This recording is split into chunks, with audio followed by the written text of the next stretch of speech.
The last time Luca Peterson stood at the gates of his family estate, he had been told never to return unless he left his shame behind.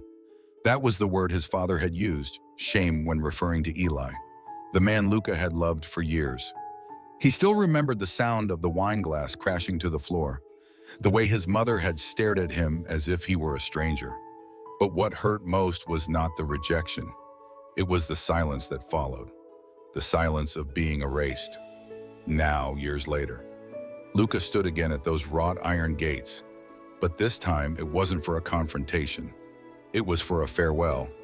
His grandfather, Albert Peterson, had passed away, the one person who had never looked away, never flinched, never asked him to be someone he wasn't.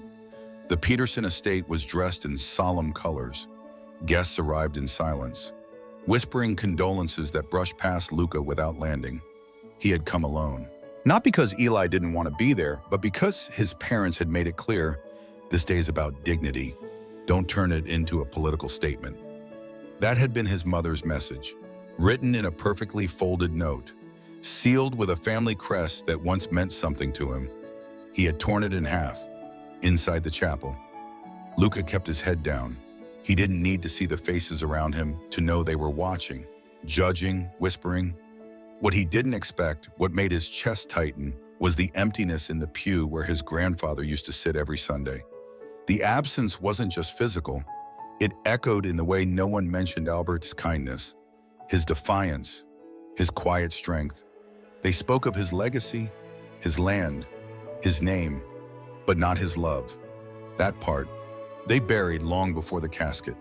After the ceremony, as mourners lingered in the estate's main hall, a woman approached Luca quietly. She was older, impeccably dressed, and carried a leather folder pressed to her chest. Helen Moore, his grandfather's personal attorney. She led him outside, away from the buzz of voices and into the cool Vermont air. They walked in silence until they reached the edge of the lawn, where the trees stood tall and the grass held memories. She handed him a sealed envelope, yellowed at the edges. His name was written in ink that had begun to fade. Your grandfather asked that you open this here, and only here. She turned and left. Luca stood still for a long moment, staring at the letter. The breeze rustled the branches above. He broke the seal.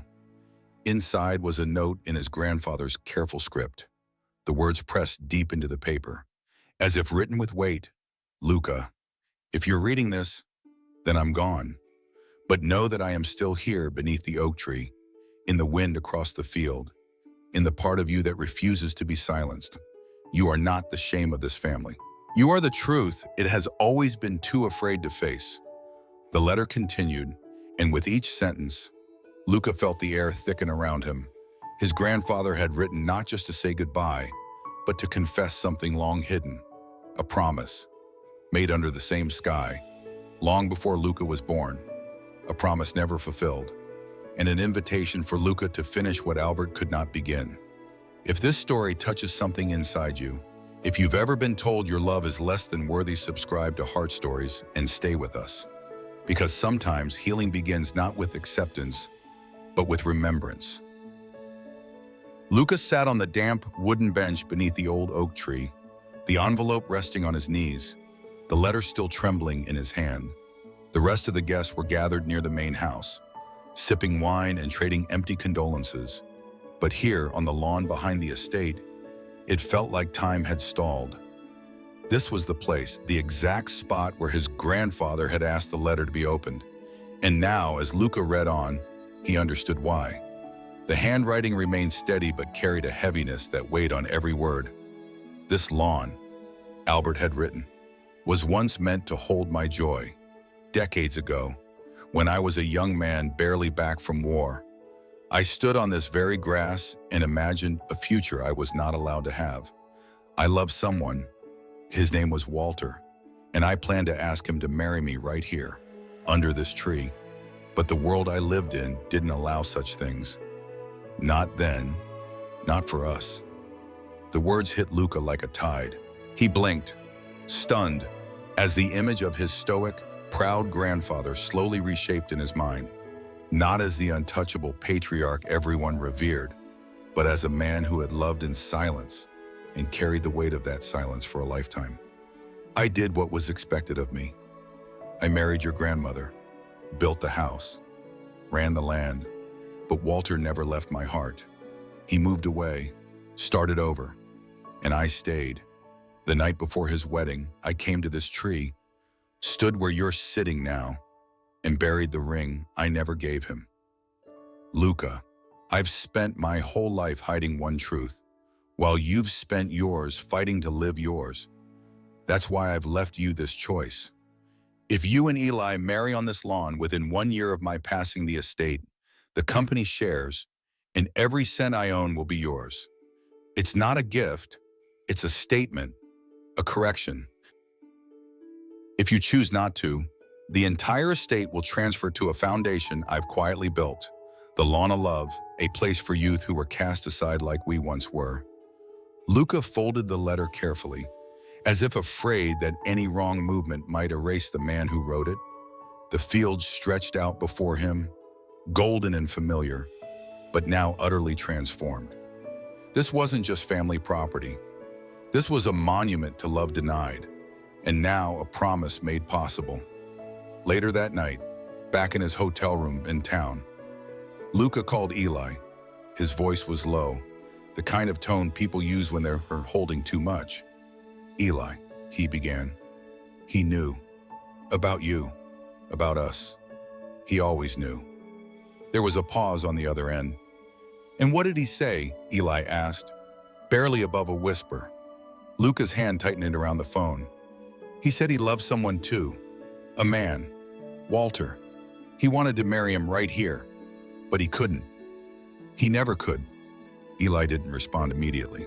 Then softly, what do you want to do? Luca looked out the window at the shadow of the hills beyond, his breath fogging the glass. I want to finish the story he never got to tell. In the days that followed, Luca remained in Vermont. He walked the perimeter of the estate, wandered through the orchard, stood silently by the fireplace in the study where Albert used to sit and sip tea in the late afternoon. Every corner of the house seemed to echo differently now, filled not with the cold silence he had feared, but with the possibility of something more enduring. But not everyone saw it that way. Word of the letter spread fast among the family. Whispers turned to phone calls, then to veiled threats. It started with a polite message from his uncle. You might want to think carefully before making any decisions that could damage the family's image. Then came the email from his mother, laced with passive urgency. We're still grieving. Please don't make this about yourself. And finally, from his father, if you think you're going to host some kind of circus wedding on this land, think again. You'll be disowned in every sense of the word. But Luca had already been disowned in every sense that mattered. He didn't respond. He didn't need to. He had a letter. He had a name. And now he had a choice. He took a deep breath and called Eli again. I need you to come back with me. We have a wedding to plan. When Eli stepped out of the car and saw the Peterson estate for the first time since being cast out, his shoulders tensed. The air smelled the same, crisp with pine and wood smoke, but the weight of memory made it sharp. Luca stood at the front steps waiting, arms folded tightly against the November chill, the folded letter from his grandfather never far from his pocket. They didn't speak much as they entered the house. Words were unnecessary. Every corner still held the echo of that night, the chairs hastily pushed back, the sound of a shattered wine glass, Eli's voice swallowed by silence, and Luca's own guilt for not speaking up louder. Sooner. Now they had returned not for apology, but for purpose. In the days that followed, plans began. Quiet ones. Careful ones. They wouldn't announce anything yet, not until the foundation was laid. Luca met with Helen Moore, the family lawyer, who confirmed the will's exact wording. There was no loophole, no room for misinterpretation. If the wedding took place on the lawn within 1 year of Albert's death, Luca would inherit everything. If not, it would all go to the Lawn of Love Foundation. Helen placed a second folder on the table, one that had not yet been shown to anyone else. Inside was a series of documents Albert had prepared in secret financial transfers, legal protections, and a list of planned donors to the foundation. On top of the stack was a note in Albert's hand: if they try to silence him, this time, the law will speak louder. But silence had its own language. It arrived first through the mail, polite invitations to speak privately from uncles, aunts, second cousins. Then came the calls. Luca's mother cried on the phone, pleading for him to consider the family's position. She spoke of tradition, of optics, of respect, but never once said the word love, never once asked how he or Eli felt. His father wasn't as subtle. "You're going to burn this name to the ground for a phase for some protest wedding," he hissed during a call that ended with Luca placing the phone back on its receiver without another word. It wasn't just the family that began circling. Local newspapers started calling. One ran a story speculating that the Peterson heir had radical plans to turn the ancestral lawn into an activist platform. Anonymous comments flooded in, some supportive, others venomous. "You don't belong here. You're just trying to shame your own blood. Leave the dead in peace." And yet, amid the noise, there were voices that broke through. A shopkeeper downtown offered them a discount on catering, saying, "Your grandfather always left a tip, even if it was just a soda." A neighbor dropped off firewood with a quiet nod. "He fixed our roof once, wouldn't take a dime. We owe him." But still, the pushback grew. A week before they planned to announce the date, Luca received an official notice. His father had filed a formal objection to the will, claiming his son was mentally unfit to handle the estate and motivated by ideology rather than family interest. Helen was furious. "It won't hold," she said. "But it's a message. He's trying to ruin your name before you even sign the marriage license." Eli sat quietly as she spoke, his hands clasped tightly in his lap. When she left, he finally looked up. "Maybe we shouldn't do it here," he said. "We can still get married, somewhere else, somewhere that doesn't hate us." Luca stared at him. "If we do that, they win." And he pointed toward the envelope still pinned to the mantel. "He doesn't?" Eli's eyes softened. He nodded. Outside, frost was beginning to settle on the lawn. The oak tree stood bare, but unwavering. Luca stepped out to the edge of the field, pulled out his phone, and snapped a photo. The caption was short: "We're getting married here." He posted it. No hashtags, no comments, just a line drawn in the grass. That night, the phone rang again. It was his father. "You want to do this? Fine. But if you bring cameras, if you bring your activist friends, I swear I'll go to the press. I'll tell them you forged everything, that you manipulated an old man in his final days. You'll lose not just the estate, but your dignity." Luca said nothing. Instead, he walked into the study, opened Albert's old cabinet, and pulled out a box Helen had told him to open only if threatened. Inside was a signed video recording. Albert, in his old wool sweater, seated by the fireplace. "I chose Luca, not out of pity, not out of politics, but because he understands what it means to carry silence for too long. If anyone tells you otherwise, show them this." Luca pressed pause. That would be enough, for now. The morning of the wedding came quietly, wrapped in a low mist that curled around the edge of the estate like memory.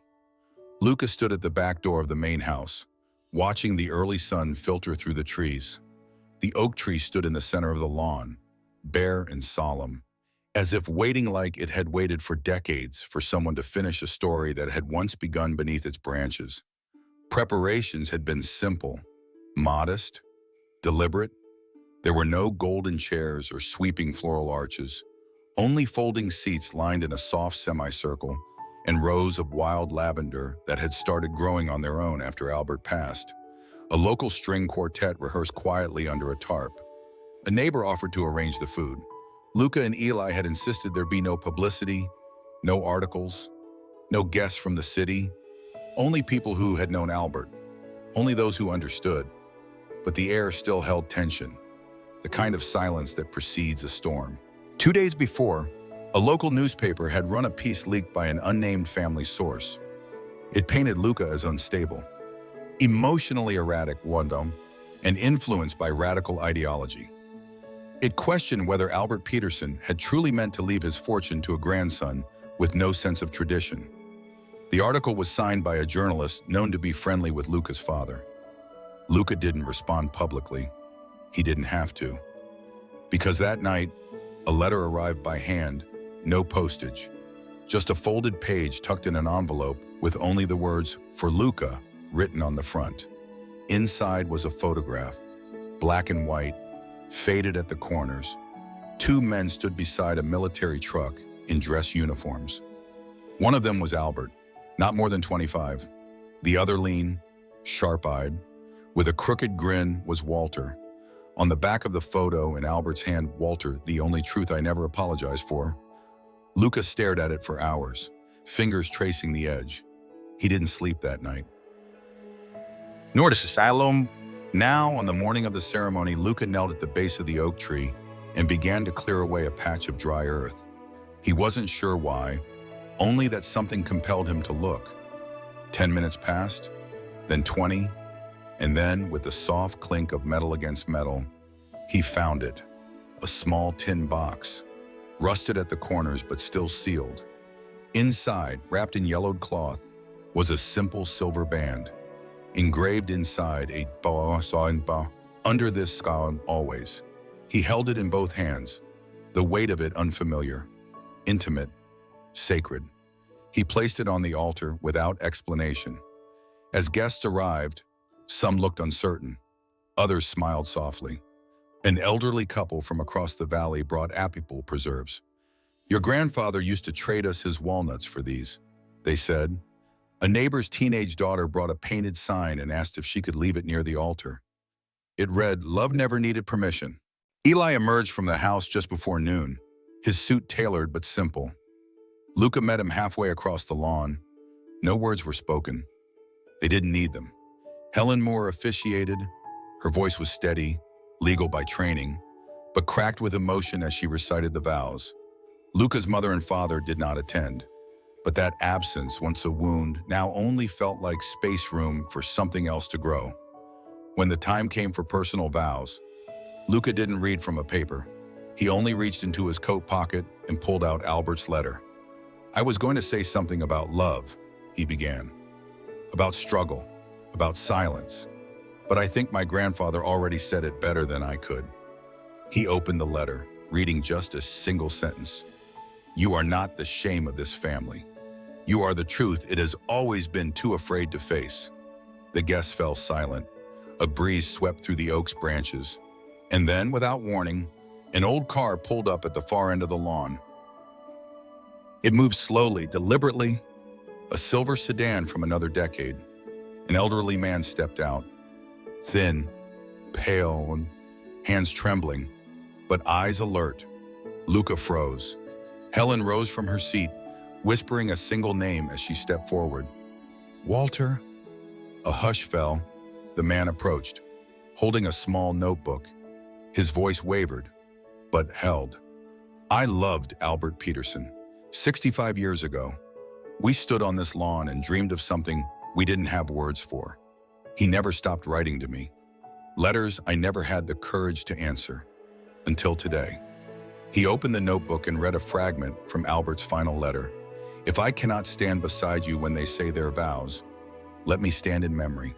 Let my name be spoken once, not in shame but in truth." Walter looked at Luca, "And now I give him back to you, his truth, his silence, and everything he wasn't allowed to live." He placed a folded envelope on the altar beside the ring box. Inside was the deed to the house, signed again by Albert, witnessed by Helen, with a new clause, Walter, listed as an honorary co-founder of the Lawn of Love. Luca's voice broke as he turned to Eli. This is what family can look like." They kissed beneath the branches, as a field once shaped by silence finally bloomed with sound. When the final notes of the string quartet faded, silence returned to the Peterson lawn, but it was a different kind of silence. not the kind that suffocates. This one settled gently, like morning fog after a storm, filled with the warmth of something unspoken but understood. Luca and Eli stood side by side beneath the oak tree, the vows still echoing in the quiet air. The guests began to rise. Some clapped, others wept. One by one, they approached not to congratulate them as spectacle, but to thank them as if, somehow, this ceremony had lifted a weight they didn't know they were carrying. Walter remained seated for a while, his thin hands folded over a wool scarf. When Luca approached, he looked up, his eyes misted not just with age, but with recognition. "You gave him back to me," Walter said, "even just for today." Luca placed a hand gently on Walter's shoulder. "No, he gave you to us." That evening, the reception was held indoors, modest and tender. Neighbors brought food. Someone played the old piano in the den, fingers fumbling through waltzes and lullabies. There were no grand speeches, just stories. People who had known Albert only as a distant figure now shared memories of his quiet generosity, the time he fixed a fence in the snow for a widowed neighbor, the way he always carried extra gloves in case someone needed a pair. But it was Helen who stood near the end, raising her glass with quiet resolve. She spoke not of inheritance or wills or legal battles. She spoke of repair. "Legacy isn't just what we leave behind," she said. "It's what we mend before we go." That night, after the last guest had left, Luca and Eli returned to the tree alone. The lavender lining the aisle was still swaying in the wind. Beneath the altar, the ring box remained, unopened since the ceremony. Luca knelt down and retrieved it, brushing away the dust that had already begun to settle. "I think he'd want us to have it," Eli said, kneeling beside him. Inside was the silver ring Albert had buried more than 60 years earlier, the one he had never been able to give Walter. Luca turned it in his hand. The engraving had faded, but the promise remained. They decided to place it in a frame alongside a photo from the wedding. With one word etched beneath in Albert's handwriting, "Finally." In the months that followed, the Lawn of Love Foundation officially opened its doors, not far from the Peterson estate. A barn was converted into a space for community gatherings, workshops, and counseling. Young people from across the state began to visit, not just those estranged from family, but those searching for stories that looked like theirs. Luca didn't take the title of director. He left that to Helen and the board. He chose instead to stay close to the land, restoring parts of the orchard his grandfather once tended. He and Eli built a small greenhouse, planted herbs, opened the gates to visitors. The Peterson name, once synonymous with austerity and reputation, began to take on new meaning, not because of press releases or grand gestures, but because someone had dared to rewrite what that name stood for, with patience, with truth, with love. And Walter, he visited often, not for long, but enough. He'd sit on the porch and sip tea with Luca in silence. Sometimes, he'd hum a tune no one else recognized. Once, he placed a hand on Luca's and said, "You're the ending he never got. Thank you for writing it." One morning, Luca stood by the tree and watched as a group of teens walked the field, laughing as they pointed out the sign that still stood, "Love is never shameful, not here." He exhaled, deep, steady, and for the first time in years, he felt like the house was breathing again. Not under the weight of memory, but under the light of possibility. Have you ever felt like your love had to wait for another generation to be accepted? Share your thoughts in the comments. Your voice may be the one someone else is waiting to hear. Subscribe to Heart Stories, where every story we tell helps uncover one that was hidden for too long.